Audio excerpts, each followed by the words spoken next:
ही आई अब काकाला का अरे दुपारी एवढं मेजर लफडं झालं ना काय कुठे होता? अरे थांबा, अरे थांबा रे थांबा. मला फक्त एकच तोंड आणि दोनच कान आहेत. किती गोष्टी एका वेळेला ऐकू मी. काय झालं? माझं एखादी हा हे बघ, हे घर आपण अजिबात सोडायचं नाही सांगून ठेवते. हा नाही, अगं घर आपण सोडायचं नाहीच आहे, पण भाड्याचं काय करायचं? एक मिनिट. आपल्या अडचणी कुठे लगेच सांगत बसताय? आपल्याकडे पाहुणे आलेत. पाहुणे? कोण पाहुणे? कुठले?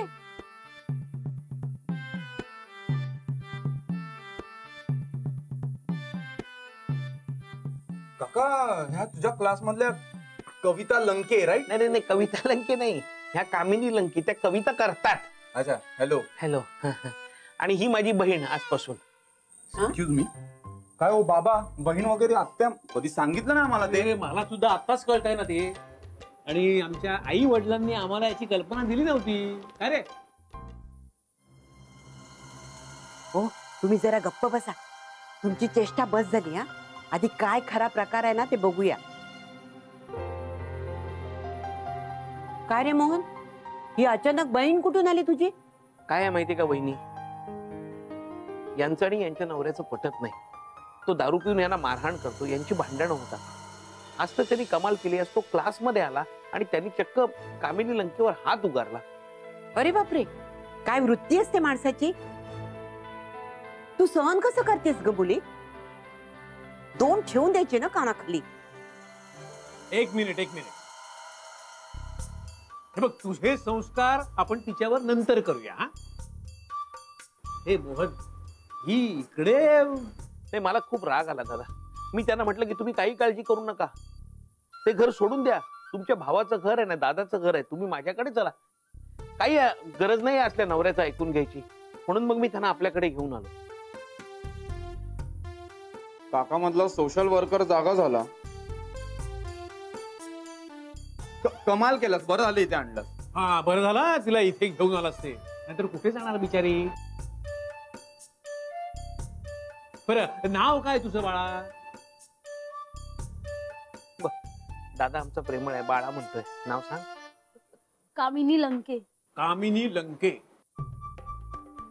हे, माझ्या डोक्यात ना एक भन्नाट स्कीम आली. आपण काय करूया, एक जागा घेऊया आणि अशा निराधार महिलांसाठी ना एक सेंटर उभारूया. अरे फुल डिमांड मध्ये असेल, माहितीये. हो, गप्पा बसा ना. आधी या मोहनने काय घोळ घातलाय ते बघूया.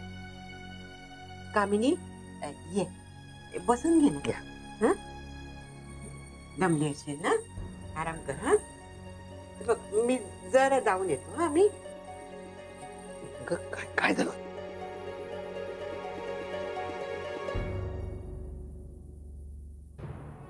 अरे मोहन, तुला काही अक्कल आहे की नाही? काय झालं? काय झालं म्हणून काय विचारतोस? तिला तिच्या नवऱ्याने टाकलं असेल, नाही तर मारलं असेल. तू तिला इथे का घेऊन आलास? अरे एकतर आपलं घर लहान, हं? त्यात आपणच इथे एकत्र कसे बसे राहतो. त्यात तू तिला घेऊन आलास इथे. ती कुठे राहील? राहील ना आपल्यासारखीच, आपल्या बरोबर राहील. आणि फार तर माझ्या किंवा दिग्याच्या बेडवर झोपेल बाहेर. हे तुझं तू ठरवलंस. मी ना शेअर कर ना माझा बेड. तुम्ही असं का बोलताय सगळे? मला वाटलं मी एवढा चांगला वागलोय, तिची मदत केली तर तुम्हाला आनंद होईल. कसला डोंबल्याचा आनंद? अरे इथे शेकडो बायका बेघर होतात, म्हणून तू सगळ्यांना घेऊन येणार आहेस का आपल्या घरी? आणि तिला सुद्धा अक्कल नको? आली ताबडतोब धावत इथे. नाही वहिनी, ती तयारच नव्हती. मीच म्हणालो चल, या दादाचं घर आहे तुझ्यासाठी. बघा, अरे पण मग या दादाला एकदा विचारून तरी बघायचंच ना. तू काय विचार करून घेऊन आलास तिला इथे? अरे ती राहील कुठे, आवरेल कुठे, सांग बघू. अगं राहील आपल्या बरोबर आणि आवरेल तुझ्या खोलीत, आवरेल तुझ्यासारखंच. त्यात काय विशेष? काका, तू वेगळ्या टँजंट वरती बोलतोयस, कळतंय का तुला?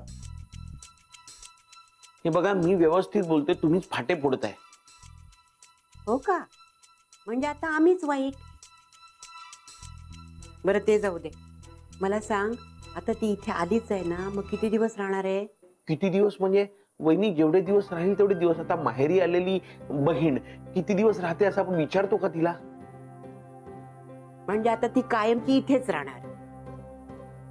धन्य रे बाबा, धन्य आहेस तू खरंच. काय रे, कोणाला विचारून तू हा निर्णय घेतलास? आपण चौघे राहतो ना या घरात, मग एकाला तरी विचारावं असं वाटलं नाही तुला? आणि ती इथे राहायचं कॉन्ट्रीब्युशन देणार आहे का? नाही म्हणजे हे सगळं बोललायस ना तुझ्याशी तू.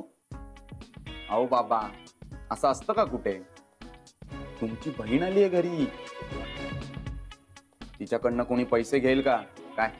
तेच म्हणतोय मी, घरी आलेल्या बहिणीकडनं कोणी पैसे घेतं आणि ते सुद्धा खाण्याचे आणि राहण्याचे. ते काहीतरी दादा. काय करू या माणसाचं? इथे अंगावरची कापडं विकून खायची वेळ आली आहे आपल्यावर, आणि हा माणसं वाढवत चाललाय. शी. ओ सांगा, सांगा याला. तो हसमुख काय सांगून गेलाय ना ते सांगा याला जरा.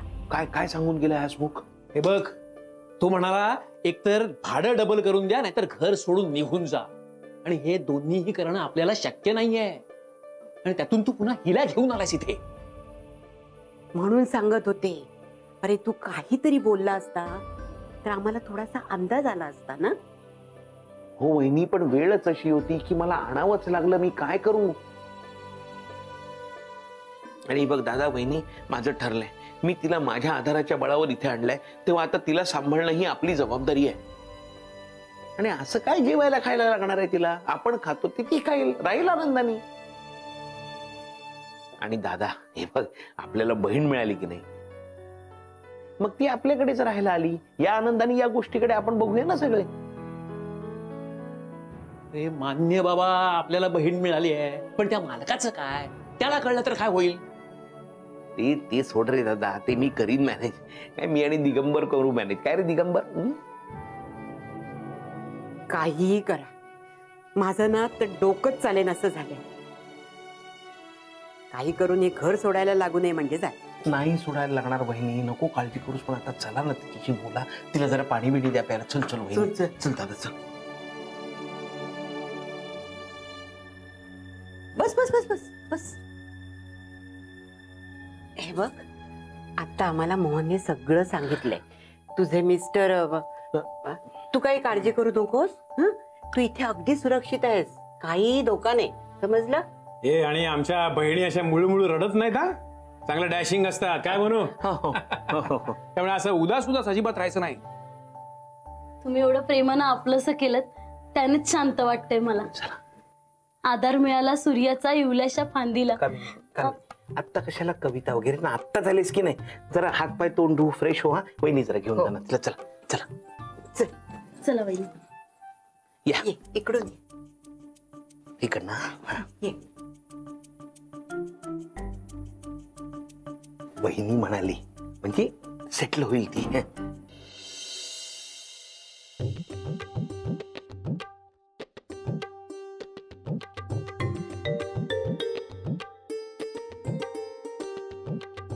काय ग हे टोमॅटो कधीचे दिलेत काय माहित.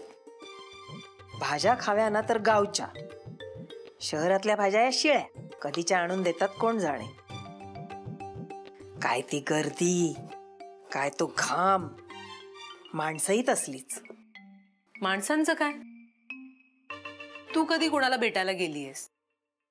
हो तेच म्हणते मी, भेटले कुठे कोणाला? घरात तू आणि मी, येतय कोण इकडे? अगं नाही का, ते तुला भेटायला आले होते. कोण?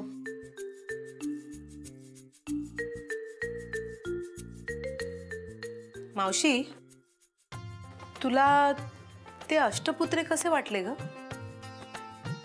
शी, तो जाड्या. मीरे, कमाल आहे तुझी. अजून तू त्या माणसाचा विचार करतेस? अशी मेंगट माणसं लक्षात तरी कशी राहतात ग तुझ्या? काय तो वेंधळेपणा, काय तो अवतार. ह्या माणसाचा संसार कसा होणार आहे ना त्या परमेश्वरालाच माहित. मावशी काही बोलू नकोस ग. नाही म्हणजे मनाने फार चांगले आहेत ते. हो का? मनाने सगळीच जण चांगली असतात, मी सुद्धा चांगली आहे. अगं पण त्याच्या पलीकडे जाऊन काहीतरी गोष्टी असतात की नाही. झेंडूची फुलं भेटवस्तू, किती मूर्खपणा. मावशी एका भेटीवरून नको ना तू प्लीज ठरवूस. एका शीतावरून भाताची परीक्षा करता येते. हा मावशी गेली अनेक वर्ष मी त्यांच्यासोबत काम करते. मनाने खूप चांगले आहेत ते.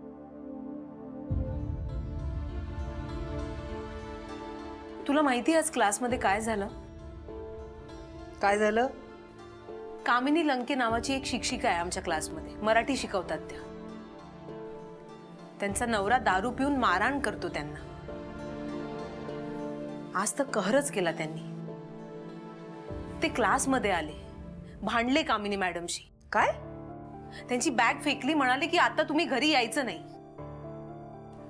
तुला माहितीये आम्हाला काहीच कळत नव्हतं, आम्ही सगळे असे स्तब्ध होऊन फक्त बघत होतो.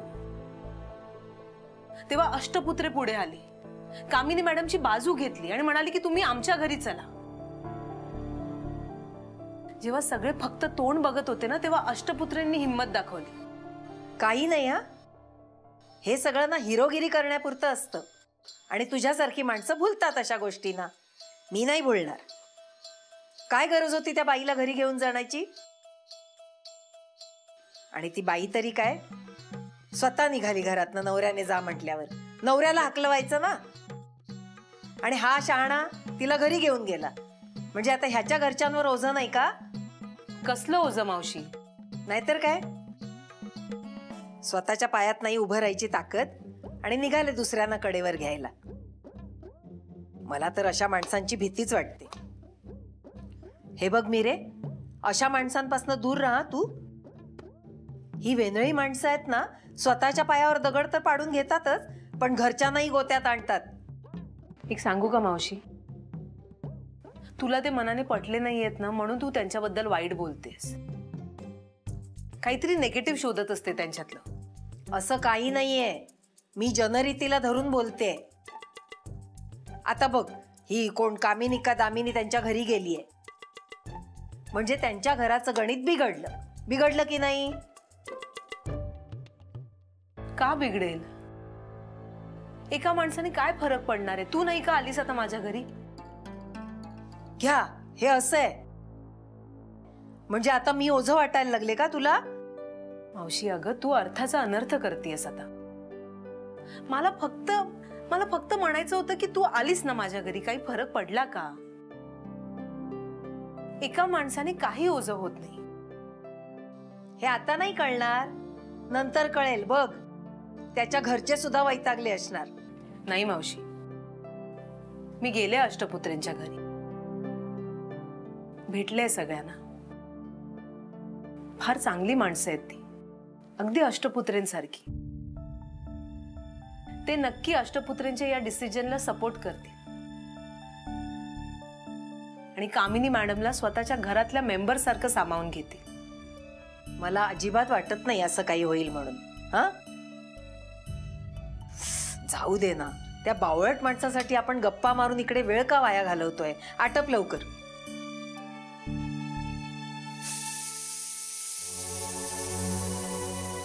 तिसरी शिटी वाजली. गॅस थांब, बंद मी बघते. थांब. बंद कर. हो.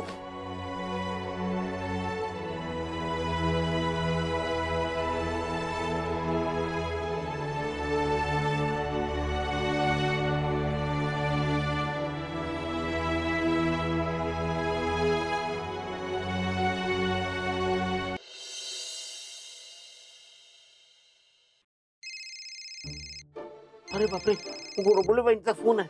हॅलो. हा हा मॅडम, हा मॅडम बोला बोला. काही प्रॉब्लेम आहे का? तुम्हाला बरं वाटत नाही का? मी लगेच येतो घरी. आता कुठे येऊ सांगा फक्त. अष्टपुत्रे, अहो श्वास घ्या जरा बोलताना. किती घाई, ऐकून तरी घ्या मी काय बोलतेय ते. नाही मॅडम, काय आहे तुमचा रात्री अपरात्री असा फोन आला ना की मला भयंकर भीती वाटते की तुम्हाला बरं नाहीये की काय. तुम्हाला मी आजारी पडावं असं वाटतं का? अहो नाही मॅडम, असं मी स्वप्नात सुद्धा विचार करणार नाही. उलट स्वप्नात मी काय विचार करतो माहितीये का? स्वप्नात तर काय? नाही काय नाही मॅडम, काय नाही. हा पण तुम्ही फोन का केलात? अष्टपुत्र, मी तुम्हाला कॉंग्रॅच्युलेट करायला फोन केला. कॉंग्रॅच्युलेशन कशाबद्दल? हा म्हणजे माझ्या वर्गातल्या मुलांना चांगले मार्क मिळाले म्हणून का मॅडम? अष्टपुत्र, तुम्हाला वाटतं का मी यासाठी तुम्हाला फोन करेन? हा नाही मग? आज तुम्ही जे वागलात ना त्यासाठी. मी काय वागलो आज? अष्टपुत्र, आज कामिनी मॅडम बरोबर जे काही झालं क्लासमध्ये ते फारच शॉकिंग होतं. आम्ही सगळेच घाबरलो होतो. कुणाला काय रिॲक्ट करावं तेच कळत नव्हतं. म्हणजे एवढं कळत होतं की कामिनी मॅडमना आधाराची गरज आहे, सपोर्टची गरज आहे, मोटिवेशनची गरज आहे. पण ती सिच्युएशन अशी होती ना, आणि त्यात तुम्ही स्वतःहून पुढे आलात आणि त्यांना मदत केली. कसं ना अष्टपुत्र, लोक फक्त बोलतात हो, पण करत कुणीच नाही. I must say you are a true gentleman. तुम्ही खरंच स्वभावाने फार चांगले आहात. हो मॅडम, अहो काही काय, हे तर प्रत्येक पुरुषाचं कर्तव्यच आहे नाही का? आणि त्या लंके मॅडमच्या नवऱ्याला धडा शिकवायलाच हवा. कसं बोलतो तो बायकांची? मला इतका राग येतो ना त्याचा. हो बघा ना, एका स्त्रीशी कोणी असं बोलतं का? बघा ना, काय वाटलं त्यांना? स्त्री म्हणजे पायाची चप्पल आहे, धूळ आहे. पण अष्टपुत्र, तुम्ही तसे नाही आहात. तुम्ही तुमच्या वागण्यातून, आचारातून, विचारातून प्रत्येक वेळी हे जाणून देता की तुम्ही किती वेगळे आहात. मी वेगळा आहे असं खरंच वाटतं तुम्हाला मॅडम? हो खरंच. Thank you madam, thank you. पण म्हणजे वेगळा म्हणजे वाईट का चांगला? अर्थात चांगले. नाही म्हणजे मी चांगला वागतो असंही म्हणताय आणि इतरांपेक्षा वेगळा आहे असंही म्हणताय का? अष्टपुत्र, एक सांगू का तुम्हाला? हा सांगा ना मॅडम. तुम्हाला ना सगळ्या गोष्टीची फार घाई आहे. अहो पण मॅडम, आता 45 वर्ष ओलांडली ना मी. आता घाई नको करू तर कधी करू? हो, पण घाईघाईमध्ये आपल्याला हवं ते मिळेल असं नसतं ना. वेळ द्यावी लागते. म्हणजे? काही नाही, तुम्हाला काहीच कळणार नाही. बरं ते जाऊ दे, मला सांगा कामिनी मॅडम कशा आहेत? ऍडजस्ट झाल्या का त्या तुमच्या घरी? नाही म्हणजे जागा नवीन आहे ना म्हणून विचारलं. ऍडजस्ट? अहो लहानाची मोठी याच घरात झाली अशा फिरतायत त्या. त्या मालकीणाने आम्ही पाहुणे झालोय असं झालंय आता. तुम्ही काही काळजीच करू नका. नाही म्हणजे त्या तुमच्या घरी आल्या आहेत म्हटल्यावर काळजी करण्याचं काही कारणच नाहीये. पण तरी माझी खात्री आहे की तुम्ही त्यांची काळजी घ्याल ना? हो मॅडम, म्हणजे आता त्या माझ्याच घरच्या सदस्य आहेत त्यामुळे त्यांची काळजी घेणारच. गुड. अष्टपुत्र, तुमचा आपलेपणाच त्यांना आधार देईल. अष्टपुत्र, तुम्ही खरंच खूप चांगलं काम करताय. मलाच खूप चांगलं वाटतंय माहितीये का? मॅडम तुम्ही आता ना मला लाजवताय. अहो इतकं काहीच करत नाहीये मी.